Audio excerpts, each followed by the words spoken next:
Oh, yan. Pogi natin yan. Ngayon, welcome to my vlog.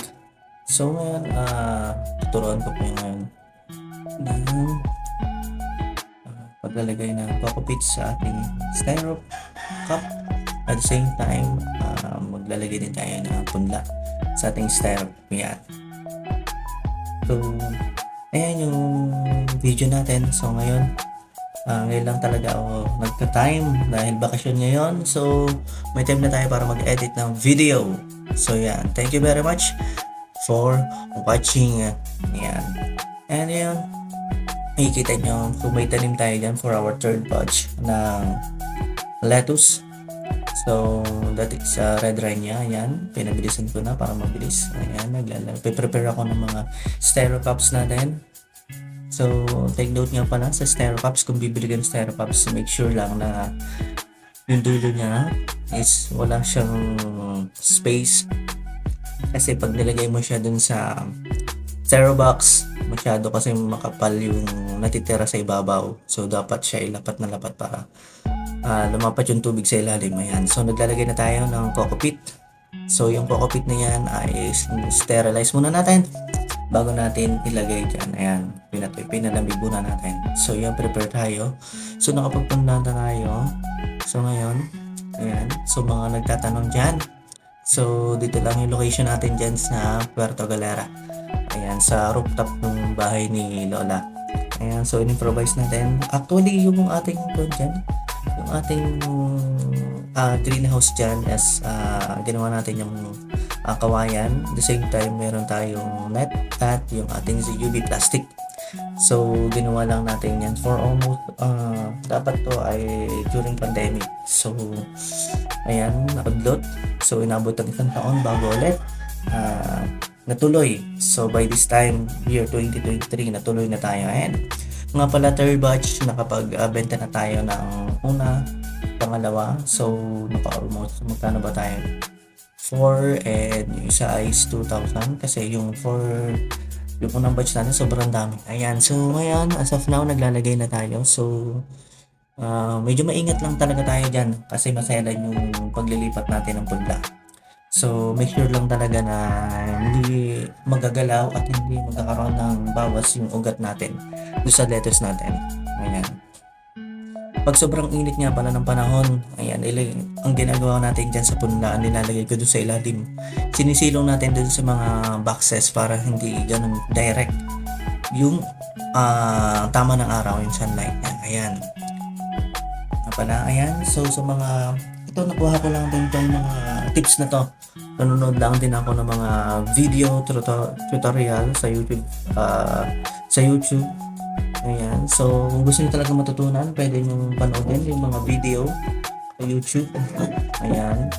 So, mga tips and in terms na nga pala doon sa mga boxes natin, ayan, in-improvise lang natin. Yan yung mga fruit boxes natin. So, as of now, 2023, wala na akong makitaan ngayon yan kasi lahat ng nagsasabi ng mga nagtitinda ng mga prutas ay more on karton na lang sa mga tray. So, wala na makita. And si Mrs. nga pala, ayan, nag-on din yan na nag-order na rin yan ng yung isang tuna box na 21 holes.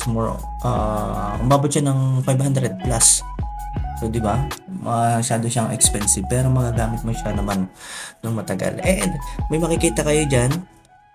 Yan yung mga styro box, yung mga taklob. Magtataka kayo ba't walang mga tape.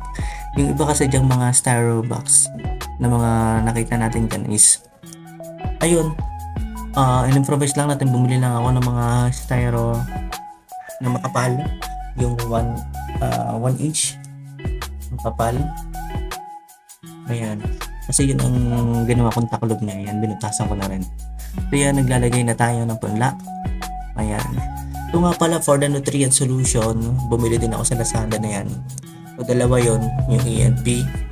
So, ang sukat kasi nun lagi is 600 to 800. Pag lagi mo na, ayan, hello to my missus. Yan, so siya yung katulong ko pag nalagay ng pag-prepare. So, lagi yan, every morning or afternoon. Yan, pag every morning, mas maganda kasi maglipat ang punla every morning. Kaya, doon namin ginagawa yan.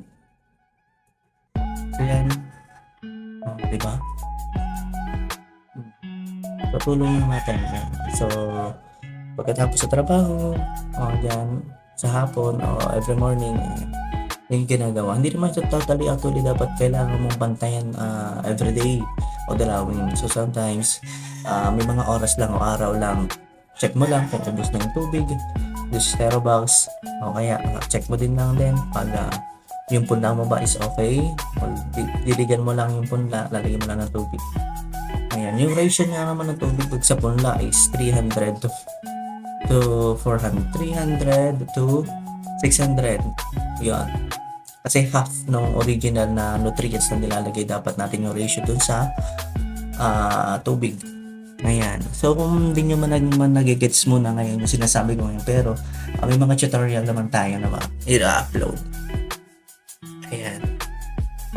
So pwede nyo makita yan sa mga video na i-upload ko pa. So as of now, ito lang yung nauna. Ayan. So talagang dapat tuloy-tuloy na to para ayan, makagawa na rin kayo, makasabay din kayo. Ayan. So we are in the Tabinay, Puerto Galera. So if you want to order, mayroon tayong red rhino na palabas ngayon. Ayan. So just comment down, and if you have any questions, comment down below then. Kita nyo, ayan. So yan, pinakita natin. So yun na yun. Ayan, punta pa natin. So update natin yan sa mga susunod pang araw. Yan, kung gaano kadami na. Oh, red.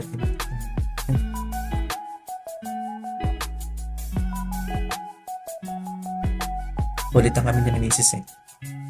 Yan. Diba? Fresh na fresh. Na hydroponics. Oh, diba? Okay din yung dahon ng red rhino. Same din na bidag yung mga normal na green. Ay, lola. Ayan, bibili daw siya. Ano na yung bahay na yan? Ayan, sa taas sa rooftop. Oh, welcome to my vlog daw.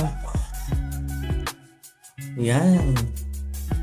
So yan. Yan lang mga guys. Oh, video natin. Okay. Ayan. And thank you for watching. Bye-bye.